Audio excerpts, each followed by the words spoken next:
Right. Hi, and welcome again to Chicas Charlando, a monthly webcast with Latinx ladies and our guests, where we discuss topics ranging from intimate partner violence to forming families. Our goal is to create a space to discuss how race, gender, sexuality, class, and their intersections affect our quality of life. So, welcome back. My name is Zena. I'll allow the other panelists to introduce themselves as well. Hi, I'm Devin Diaz. I'm a capacity building assistant here at the commission, and I'm also a writer. And I'm Hope Zhu. I'm also a capacity building assistant here at the Latino Commission on Women. Senior. Senior. She's official. We're all official. So, if this is your first time viewing, a little bit of background. We've been doing these monthly webcasts for about 6 months now. And so what we wanted to do is come together today and talk about the best moments, quotes, and just chat about what we've done for the last 6 months of 2017. And then check in and talk a little bit about where we're planning on going for 2018. So to get started, what have been your favorite topics from 2017? I think I really liked the one about fetishizing, fetishization. Fetishization. That's mine too. Yeah, I think that was my favorite one. I think what's cool about Chicas is that it started because there wasn't any material for a workshop that we wanted to host. So instead of a workshop, we had a conversation. And so this was kind of birthed out of that. Well, if it doesn't exist, let's talk about it and why it doesn't exist. And I don't think I've seen much on that topic. I think there are resources that exist about different kinds of people and communities being fetishized, but I think to speak of all of them in the same breath and fetishization when it comes to like race or gender or size, I think it was just cool to see it all spoken about in the same kind of forum. No, I agree. That was my favorite one as well. And for me, it was the discussion around, we had this really interesting discussion around, like, where do you draw the line of, like, preference, where preference turns into a fetish, right? Where it's like you no longer have a preference to date when it comes to dating, but it's you're fetishizing, you're only looking for this one body type or dating someone from this one race, as opposed to having a preference but being open to really dating anyone who you have a connection with. Mm-hmm. It was hard for me choosing favorite topic because we had a very interesting topic throughout, so it's very, very hard. But if I had to choose, I would choose the intimate partner violence topic that we had with the discussions of like really creating the space for partners or for women or for just anyone that may be experiencing any type of violence or that may be going through some kind of just stress, that they have this space available to them, whether through us as providers or anywhere else. So that was really interesting that that we can also provide this platform of this discussions for anyone that may join the discussion or anyone that's viewing out there, so that we could keep the conversation going. Yeah, I like that one too. I think intimate partner violence always has like the this element of like victimhood, and I think we spoke about it without like making people in like who are in situations of intimate partner violence seem like victims or voiceless. Yeah. Because a lot of times these conversations are centered around like how sad I suppose it is, and yes, sure it is sad, but there's also like so many more things that go into why things like that happen, other than just like sad people hurting each other. Yeah. Cool. So one of the other topics that we covered was forming families. What were y'all's thoughts on that one? Wasn't that why? It was not what we did in Jonium. No. So Isn't that forming something we family. talked about? It was here. We had it. I don't know if we talked about it. I wasn't there, but Oh, right. we had it. We had did a talk. guest, Zayla, her name was, Yeah. and that was when I remember your quote specifically. When you say that every time you're sick, you think that you're gonna die, because when you go to the emergency room or when you go see a doctor, this issue of how they can provide treatment without specifically, targeting the persons that coming into their door or that they see. For example, I think there was an example you gave about when a trans person come in, they automatically think, oh, let's provide HIV testing instead of if the person come in with a sore throat or flu or whatever, focusing on that. So it was a very interesting streaming that we did. Yeah, I think. Well, I think that happens in so many ways. Like I think with patients of color and like women, like sex workers too. Yeah. Like, so yeah, that was really exciting for me to talk about because it's just like an annoyance in my life whenever I go to the doctor. That's why I go to a community health center because they're culturally competent, but because they're so culturally competent, everyone goes there, and so refills inevitably get messed up, and I wait really long lines, and it's really hard to get an appointment because everyone's going there because there's just this terror of going to a place where the doctors are not queer or trans. And at this community health center that I go to, I won't say their name, most of the people are queer or trans. So it's really clear that there's a need there. So I really enjoyed getting that off my chest.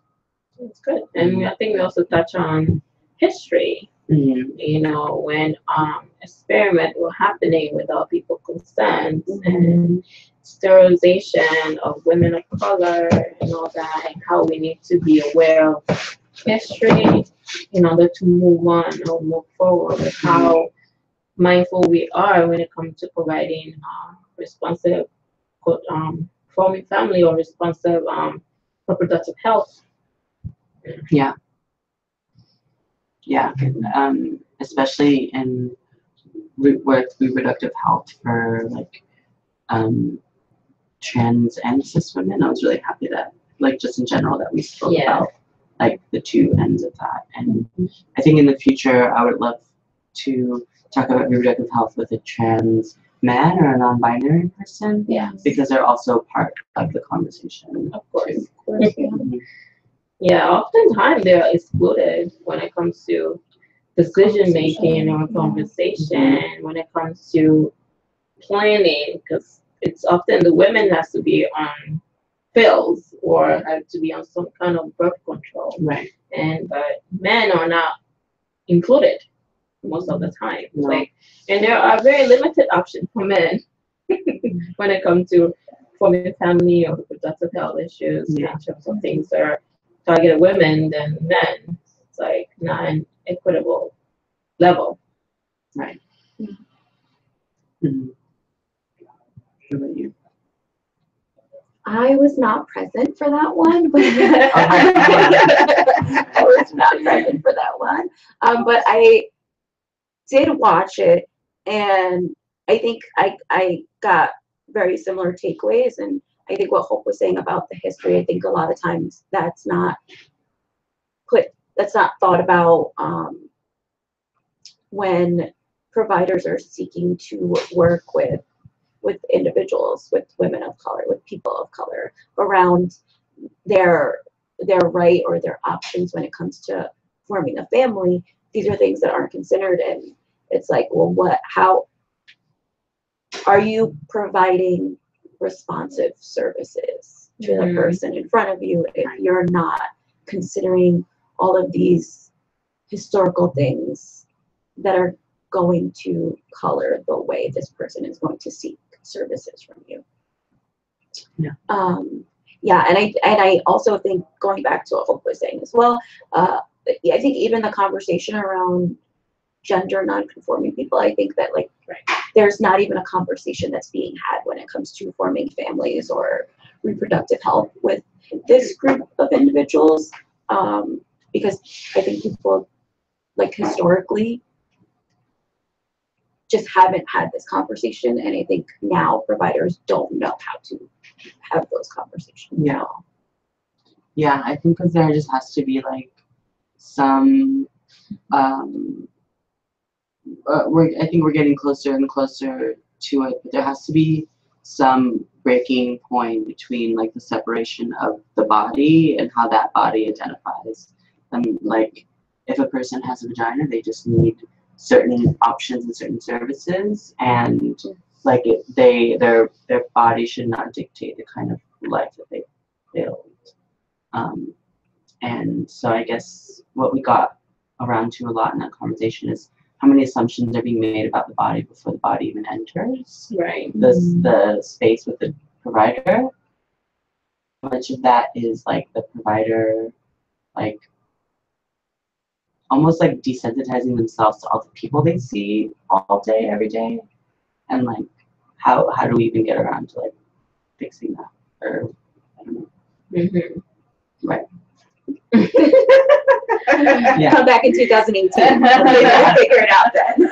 Because I think it's part like I'm sure some doctors are homophobic and transphobic and racist, but I'm sure others are just trying to like see as many people as possible and prescribe things that they think have worked before. Especially now because our healthcare is like so like, do we have it? Do we not have it? Is it gone? Is it not gone? Like, there's like a panic around going to the doctor now, just in general. Mm. Great. So, what was your favorite takeaway from the last 6 months?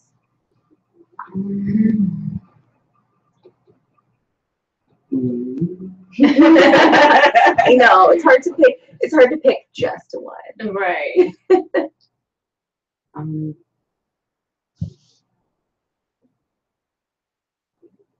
Favorite takeaway. Yeah. I really. This is not a cop out, but I just really liked getting together to do this once a month. I think it was just born out of a need to not have men, whatever their sexual identity is, or gender identity is, or gender history, whatever, like just to be in a space where men are not leading the conversation and dictating the way it goes. That was my selfish takeaway. Selfish takeaway. Yeah, I guess, yeah, that's my selfish takeaway. And I guess like my real my heartfelt takeaway was probably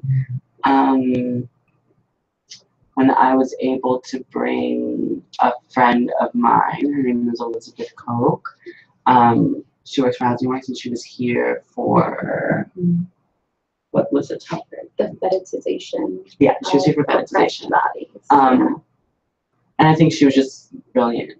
And so I enjoyed being able to bring brilliant people on and like add a perspective other than ours. Right. Mm-hmm. I definitely agree. I remember when we also did Homie Family, when we brought Zayla on, and she, provided this whole new perspective.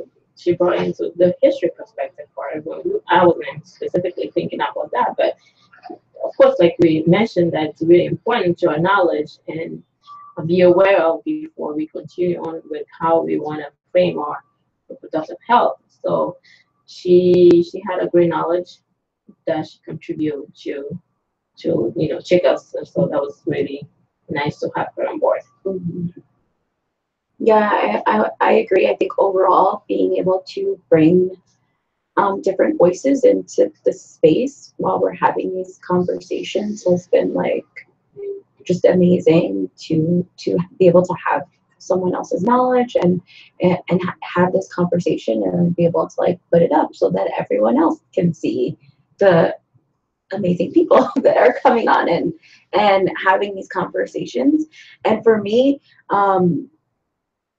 like aside from like the general, I think our last month that we streamed and we talked about trauma and resilience, but like really like this concept of collective trauma that, I mean, I think prior to having that conversation and that month, I hadn't really like taken much stock into considering how much like the collective trauma of like the women in my family, or the collective trauma of Black women or Latinx women, like really colored the way that I move now as I navigate like this world. Right. So for me, that was like so eye-opening, and I was like, oh my gosh, I need to learn more about collective trauma and like really like get to understand it to move forward. Yeah, I thought it was interesting how much my own mother's experience came up when I was relating to my own. Yeah, and my mom's a cis woman who grew up in a different time with different expectations. But yeah, I think sometimes as a daughter, you just feel that you're here to redeem whatever your mother wasn't able to accomplish. And so that with that responsibility comes a lot of like resentment towards all the systems that your mom had to fight against, and now you inherited that. And some of the systems we're still fighting against. Right. It's like a whole nother generation. Yeah. Right. And new ones. Right. And new ones. Cool. Yeah. And also like the conversation we had around like healing, how it's like always, it's like this like ongoing process that kind of just like doesn't end. Like you're always in some kind of state of healing as you move through the world. And self-care. Yes. It's like you have to constantly remind yourself, to, I guess, disconnect a little from the world, although we're embedded in it. You can't really disconnect or take yourself away from it. But if you could, one way or the other, have that moment just to yourself and do anything that will regenerate you so that, you are not deteriorating. Yeah. But I also think self-care gets like, I would love to revisit self-care again, because I feel like for me self-care isn't like a bath bomb and like a mask. Like sure, that can be, but I think self-care is also like asking yourself like uncomfortable questions. And like that's also self-care. Like care about like how you are going to be different this year from last year, like, I don't know. To me, self-care is such a complicated thing that I don't even know what it is actually. Right. It's different for everyone. I mean, yeah, and it's not, I think sometimes it's different, like based on what it is that's you're dealing with that's like maybe stressing you out. Like depending on what that is, sometimes like a bath bomb and a face mask is like gonna do it, right? But sometimes it's like sitting in for the entire weekend and like not moving and like binge watching something on Netflix is like self-care, and not having to go out and interact with people. Right. And then sometimes self-care is like hard questions. Like, so for me, I think like really figuring out and like figuring out like how I'm privileged and understanding that and checking myself sometimes. Like understanding privilege was like something for me to like do. So I think it's like a combination of all of them, like asking yourself the hard questions, sometimes sitting around and doing nothing, and sometimes like everything, all the things. I can't relax. I never relax. I'm sure you do sometimes. On Thanksgiving and Christmas, I have to because everything's closed. Yeah. For me, sometimes I have to delete apps on my phone. That's like I don't have a phone out. right now. And that feels like self-care. Yeah. I was on the subway platform looking down to see if the train was coming, and I saw a whole row that extended the length of the platform of hands doing the same thing. And I felt like everyone was like frozen and that I could really do what I wanted. I felt like I could have taken my clothes off and no one would have seen because everyone was at home. Right. And then I was trying to get someone to make eye contact with me, like anybody, and no one was. It's really nice having fun, actually. Yeah. That's my self-care. So, favorite quotes. I think I mentioned mine already, but I don't think Which was the one that you said that Devin yes, said. the one that Devin said. Yeah. My favorite quote is from Devin as well. You're very quotable. You're very quotable. So again, it was during the conversation about trauma and resilience and healing, and you were talking about for you how healing is about trying to understand others and understand their experiences, and then being self-critical. And so for me, I was like, I had always. Wow, I don't remember. I know, it was very like Good for me. existential. I was like, Good for you. yeah, you always come up with the best quotes. But like thinking about this concept of healing, but like adding and understanding others and their experiences, and I feel like that's like in general when we think about healing, those are things that we think about. But it was like the self-critical piece that you added to it that I hadn't really like heard or thought about before, and I was like, oh my gosh, Devin is a genius. I need to write this down. So for me, that was my favorite quote. Yeah, I think that came up to me because of my mother too. Because I think every like teenage girl who grows to be a young woman and continues living her life reaches like I had a point from teenage like being a teenage girl into being a 25-year-old girl. Where I like thought my mom was like such a bitch all the time and like hated everything about her and didn't understand certain decisions that she'd made with her life and with my father and with her own mother. And now that I'm getting older and I'm having my own experiences and disappointments, it's hard. And like I had to be self-critical of myself in certain situations and then kind of mirror them to my mother's experience and sort of just understand that like my mother was only trying her best and so am I. So it helped that experience helped me to like maybe apply that to everyone else when other people disappoint me or are insensitive to certain things. When people express maybe some things that are transphobic or homophobic or racist. I think it's really easy, especially if you have a Twitter, to like attack or be angry. But if I'm really honest, there are times in my life where I've had homophobic or transphobic or racist thoughts.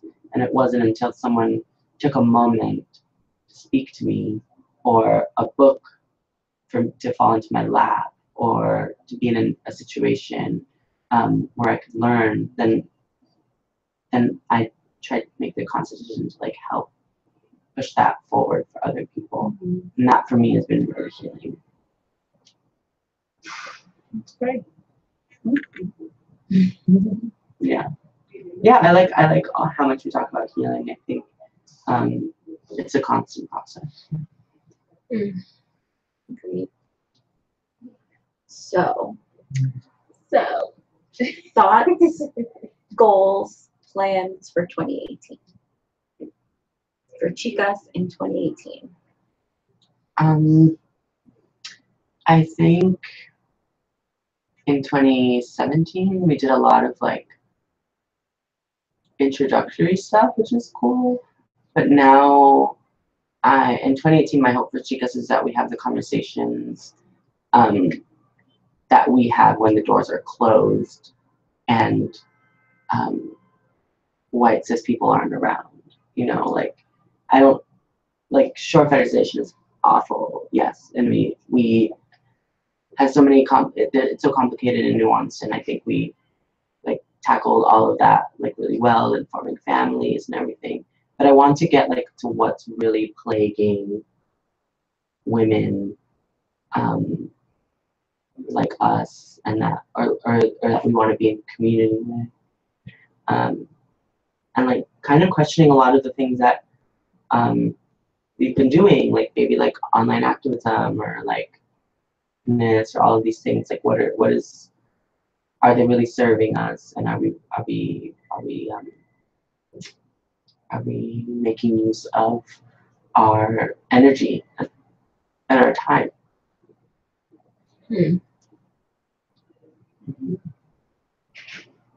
Oh, no. I mean, for me, as I was going back and I was looking through it, like all the topics we talked about, I was like, okay, so we're having these conversations about like reproductive health and sex, and I was like, we haven't discussed pleasure. Like, we're having these conversations about sex and around sex without talking about pleasure, and I feel like we have not touched base on how those two go together. And I feel like that's something that I would love to see us discussing, like having conversations around sex and pleasure for women of color, for people of color, and joy. and joy and happiness, and like not just the stressful or the sad or the and traumatic, but like the happiness in our lives, the pleasure, the things that we enjoy. I think like adding that to the conversations that we're having in 2018 is definitely #goals. #goals. Yeah, I think being conscious about how we frame, our topics or the conversation, because we've been conditioned to think in certain ways, and we do everything about our lives are conditioned to go in certain ways. But if we are conscious about how we want to go about, having certain discussions, and the frame that we want to put on it, the perspective that we want to put on it, the lens that we want to put on it, and really taking that leadership and leading with that, and I think that's all 2018 is about, taking that leadership and seeing things from that positive side, or that ownership that, what we also want to talk about pleasure, not just STDs and HIV and trauma, there's other perspective, other sides to it as well. Great. Well, I think we've come to a close with everything that we want to discuss about what happened in 2017 and what we see happening for Chicas Charlando in 2018.